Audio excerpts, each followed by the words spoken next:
चलिए आज हम आपको पचमढ़ी के पांडव उद्यान ले चलते हैं। पांडव उद्यान और उनसे लगी हुई पांडव गुफाएं। ये उद्यान प्रवेश करते ही दिखाई पड़ने लगता है। पचमढ़ी के 12 महीने ठंडे रहने वाले मौसम के हिसाब से यहाँ रंग बिरंगे फूलों के और पेड़ों के की अधिकता यहाँ छाई हुई है।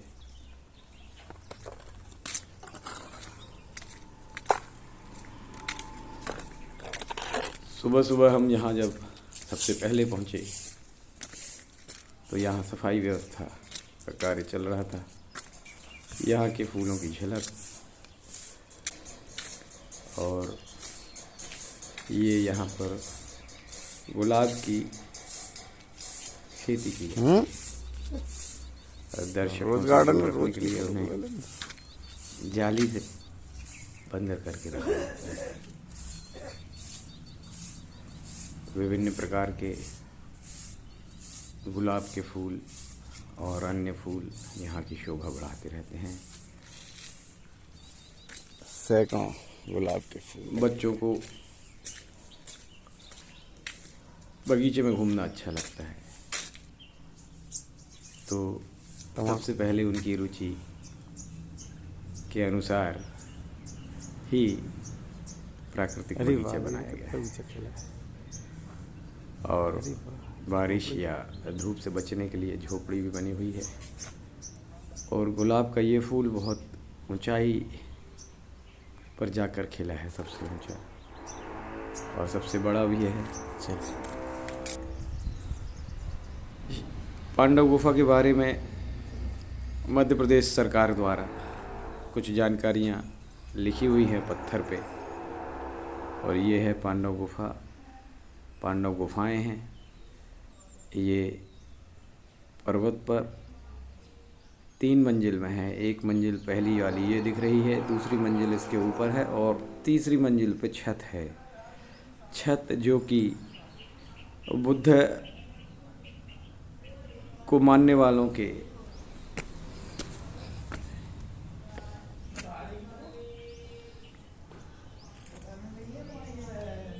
द्वारा बनाई हुई प्रतीत होती है, क्योंकि वह छत मिट्टी से बनाए हुए पकाए हुए ईंटों से बनी हुई है। प्राचीन काल की ईंटें जो आज की ईंटों से कुछ बड़ी बड़ी होती थीं, और उन ईंटों पर चलना लोगों का बंद कर दिया गया है।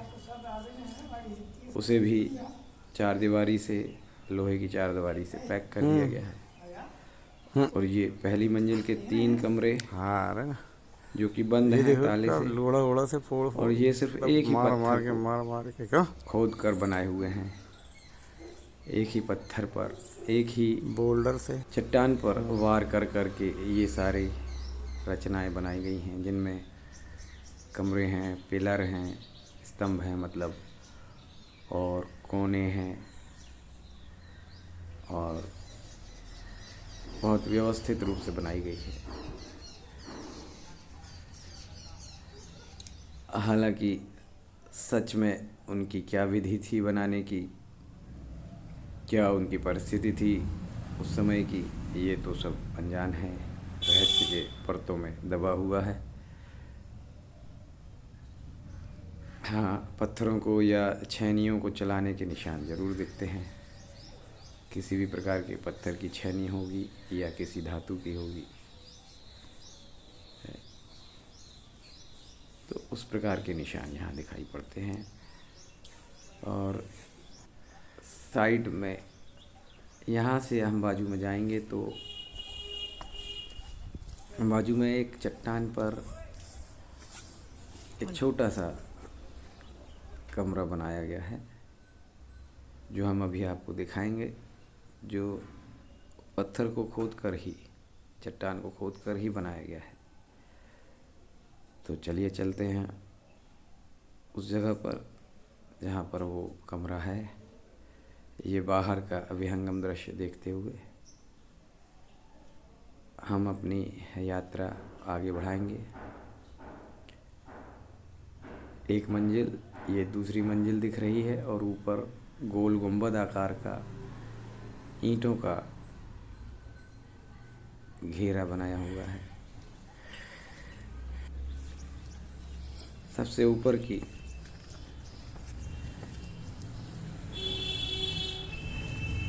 छत पर जाने से पहले हम इस दूसरे तल पर, दूसरी मंजिल पर ये जो कमरा हमने बताया था, छोटा सा ध्यान करने का स्थान, इसमें हम अंदर जाके देखेंगे। यहाँ कुछ अपूर्ण लोग का है, पत्थर को पहचान रखते हैं मालूम। जी जी ना, चीज़ें दिखती हैं खोखले जिन्हें पत्थर लगता है देखकर कि उसमें उसे ज़्यादा पूरा मजबूत नहीं रहे। आकार देना अभी बाकी था।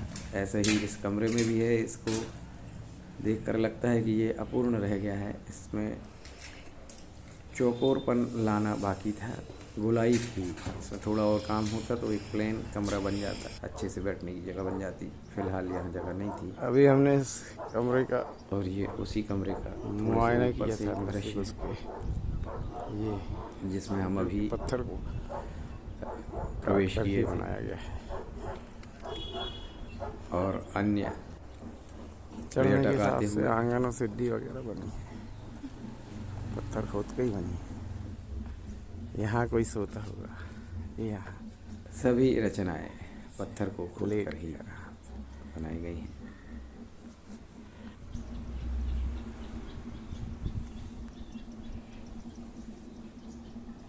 तीसरी मंजिल से, यानी कि छत से, इस प्राकृतिक स्थान का, पचमढ़ी का सुंदर दृश्य दिखाई देता है।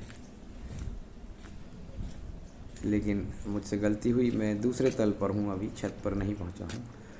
ये गुफा के बाहरी तरफ पे जो स्तंभ बने हुए थे दो, वो कमज़ोर हो गए थे, इसलिए सरकार ने नए 2 स्तंभ उनके ठीक पीछे लगा दिए हैं, सुरक्षा की दृष्टि से। और अन्य स्तंभों की रचना को देखते हुए अपन आगे बढ़ते हैं। एक ही चट्टान को काट कर ये स्तंभ बना है और ये गलियारा भी बना है निकलने का। और ये 3 कमरे और हैं ऊपर, जिनमें भी जाली लगी है। इसके नीचे भी 3 कमरे जो देख चुके हैं हम। और ये 3 कमरों के सामने का दृश्य, ये दूसरी मंजिल का नज़ारा है। तीसरी मंजिल छत का नज़ारा थोड़ी देर में दिखेगा आपको। पचमढ़ी की खासियत है, चारों ओर ऊंची ऊंची पर्वत श्रृंखलाएं हैं। अलग अलग पर्वत चोटियों पर अलग अलग स्थान भी निर्मित किए गए हैं। धूपगढ़, चौरागढ़ और अन्य स्थान। देखिए, ये हम आ गए हैं छत पर, जो बुद्धकालीन स्तूप कला को दर्शाती है। और उस तीसरे मंजिल की छत से, खुले हुए छत से, सामने का बगीचा और छोटा दिखने लगता है और हमारी दृष्टि का आकार और दूर तक जाने लगता है, जिसमें पचमढ़ी का उत्तर दिशा का दृश्य दिखाई पड़ता है। और ये पांडव गुफाएं जो हैं वो पश्चिम दिशा में निर्मित हैं और इनका मुंह उत्तर दिशा की ओर है।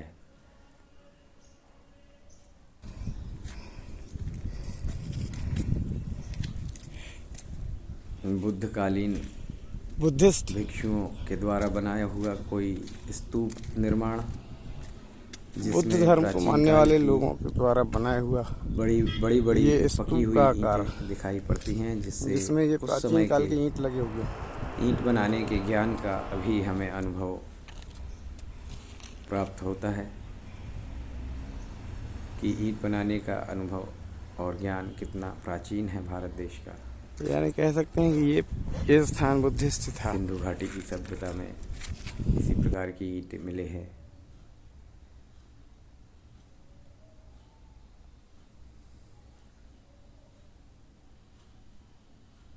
जिन लोगों को प्राकृतिक दृश्यों में रुचि है वे प्राकृतिक दृश्यों से अपने मन को खुश करते हैं, और जिनको पुरातत्व में रुचि है इस पे वो चलना अपना प्रतिबंधित है, पता है, ईंट खराब होती है।